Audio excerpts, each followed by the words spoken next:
चतुर्थीचा शुभयोग या राशींच्या जीवनात सुखाची पहाट. नमस्कार. आपल्या स्वामीकृपा राशीफल यूट्यूब चॅनलवर तुमच्या सगळ्यांचं खूप खूप स्वागत आहे. गणपती बाप्पाचं आगमन म्हणजे भक्तांच्या जीवनातलं सर्वात मोठं मंगलक्षण. ज्यांच्या जीवनात काळोख भरला आहे, निराशा आहे, संकटांची ढगं आहेत, त्यांच्यासाठी बाप्पा म्हणजे नवा प्रकाश, नव्या आशेचा दीप. प्रत्येक वर्षी गणराय आपल्या भक्तांच्या जीवनात वेगवेगळे संदेश घेऊन येतात. पण यावर्षीचा चतुर्थीचा शुभयोग काही निवडक राशींसाठी इतका खास आहे की त्यांच्या जीवनात जणू सुखाची नवी पहाट उजाडणार आहे. कल्पना करा, काळोखानं वेढलेलं आयुष्य, सततची धावपळ, न संपणारे प्रश्न, मनात दडपण, आणि अशावेळी अचानक कुणीतरी हात धरतो, संकट दूर सारतो आणि म्हणतो, मी आलोय तुझ्यासाठी. हाच अनुभव या शुभयोगात बाप्पा आपल्या निवडक राशींना देणार आहेत. मेष राशी. मेष राशीचे लोक सतत संघर्ष करत आले आहेत. कधी करिअर तर कधी पैशाच्या गोष्टीने त्यांना थकवलं. पण आता बाप्पा त्यांच्यासाठी नवा दरवाजा उघडत आहेत. चतुर्थीच्या या शुभ क्षणानंतर मेष राशीला नोकरीत मान, पदोन्नती आणि आर्थिक स्थैर्य लाभेल. जिथे अडथळे होते तिथे मार्ग तयार होईल. मनाला जड वाटणाऱ्या समस्या आता सहज सुटतील. बाप्पाच्या कृपेने त्यांना आयुष्य पुन्हा नव्यानं सुरू केल्यासारखं वाटेल. वृषभ राशी. वृषभ राशीच्या आयुष्यात बराच काळ गोंधळ, कुटुंबात तणाव आणि आर्थिक ओढाताण होती. पण या शुभयोगानंतर घरात शांती नांदेल, कौटुंबिक आनंद मिळेल, कुटुंब एकत्र येईल आणि नवीन शुभवार्ता येईल.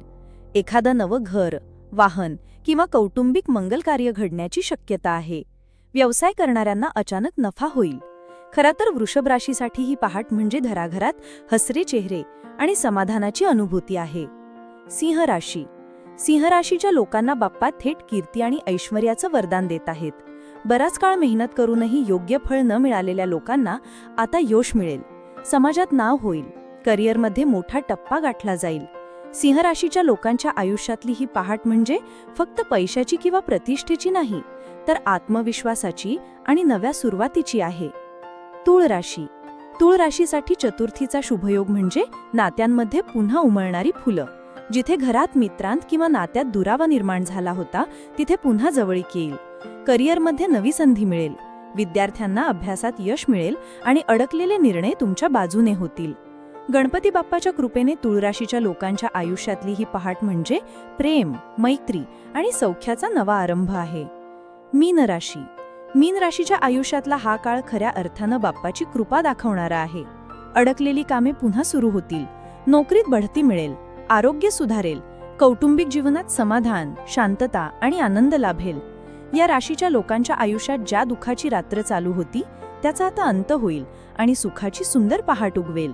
गणपती चतुर्थी आपल्याला नेहमी शिकवते की अंधार कितीही मोठा असला तरी प्रकाश त्याला हरवतोच. विघ्न कितीही कठीण असलं तरी विघ्नहर्ता गणराय त्याला दूर करतातच. यावर्षी चतुर्थीचा शुभयोग मेष, वृषभ, सिंह, तुळ आणि मीन राशींसाठी थेट सुखाची पहाट घेऊन आलाय. जेव्हा सकाळी आरतीच्या वेळेस घंटानाद होईल, जेव्हा मोदकांचा सुगंध दरवळेल, जेव्हा गणपती बाप्पा मोर्याचा जयघोष ऐकू येईल, तेव्हा या राशींना मनातून जाणवेल, हो, आयुष्यातली रात्र संपली, आता सुखाची पहाट उजाडली आहे. गणपती बाप्पा मोरया. मंगलमूर्ती मोरया. श्री स्वामी समर्थ. जय जय स्वामी समर्थ. असेच माहितीपूर्ण लेख रोज मिळवण्यासाठी आत्ताच आपल्या चॅनलला सबस्क्राईब करा, लाईक करा आणि शेअर करा. धन्यवाद.